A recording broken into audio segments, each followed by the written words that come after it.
In English, please. I'm telling you. Why will I tell you my weaknesses? मैं आपको अपने strength, weakness के नाम पे बताऊंगा. You know, जैसे English. I'm a perfectionist. मैं workaholic हूँ. मैं innocent. English. अच्छा बैंक क्या लौड़े? क्या इंग्लिश लगा रखा है बे? 4 साल का था मैं जब मेरे पापा जबलपुर में किसी हलवाई के यहाँ काम करते थे। खुद तो कभी स्कूल गए नहीं, इसलिए अपनी गांड घिस घिस के मुझको स्कूल में भर्ती करवाया। अब कहने के लिए तो इंग्लिश मीडियम स्कूल था, लेकिन साले हमारे टीचर लोग खुद हिंदी में बात करते थे। हमारे स्कूल के लड़के एक दूसरे से यो व्हाट्स अप डो ऐसे बात नहीं करते हैं। क्या भौंक रहा है तेरा लंडा आजकल है? ऐसे गले मिलते हैं। किसी तरह रट्टा मार मार के 10th तक पहुंचे तो पता चला कि जिंदगी में सफल होने के लिए एक ही तरीका है और वो है इंजीनियरिंग।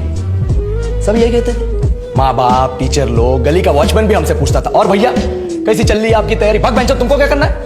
इसलिए हमारे स्कूल के बच्चे हम सब पहुंच गए बकरों की तरह। मैं IIT, मैं NIT। अरे जिस बच्चे ने अपने बाप को जलेबी तलते देखा है वो तो यही सोचेगा ना कि जिंदगी में पैसा ही सब कुछ है। I did not choose this engineering life, sir, and neither did this engineering life choose me. It was shoved down my throat by my teachers while my hands were tied to my back by my friends and my parents watched in silence. और English सुनेगा तू मादरचोद तो सुन। 10th के बाद 2 साल लग गए इस कॉलेज में घुसने के लिए, कोचिंग में निकाल दिए। ना कुछ खेले ना कुछ सीखे, और 2 साल बाद जब यहाँ पहुंचे तो पता चला कि बड़े शहरों के कॉन्वेंट स्कूल के पढ़े बच्चे जब अंग्रेजी में बात करते हैं तो मरे हुए फूल भी खिल उठते हैं। आहा, हवा में ऑक्सीजन की मात्रा बढ़ जाती है इनकी अंग्रेजी सुन के। और पूरे कॉलेज की लड़कियां इन इंग्लिश स्पीकिंग लड़कों को अपना जीवन साथी .com मान चुकी है। तुझे क्या लगता है? मुझे कभी लगा नहीं कि मैं अपनी अंग्रेजी पे काम करूं, अपने पर्सनालिटी पे काम करूं। बहुत लगा। ये चूतिया इंडस वैली सिविलाइजेशन का जो एजुकेशन सिस्टम बिठा के रखे हो, जिसमें हर साल में 10 सब्जेक्ट, हर सब्जेक्ट में theory, practical, viva, lab work, external, internal, majors, minors, assignment, project, thesis, गांड मार के रख ली हमारी। महीनों तक नहाना भूल जाते हैं हम लोग, और फिर हमारा परसेप्शन बना देते हो कि हम ऐसे ही रहना चाहते हैं। अब इस साल में एक बार कल्चरल फेस्टिवल आता है, एक बार, उसके लिए भी प्रोफेसर से भीख मांगनी पड़ती है। अरे बिना इंग्लिश बोले, बिना लड़कियों से बात किए कौन गांडू रहना चाहता है वैसे?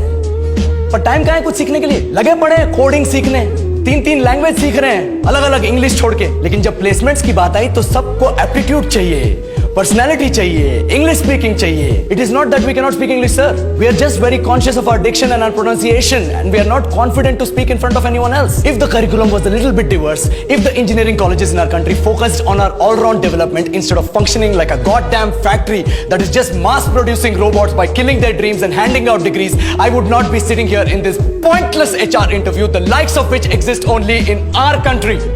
Yellow sir, बोल दिया मैंने 4 और लाइन अंग्रेजी में। अब बताइए, क्या मैं आपके मल्टीनेशनल कंपनी के लायक हूं? Do I have the potential to be a slave of your esteemed organization?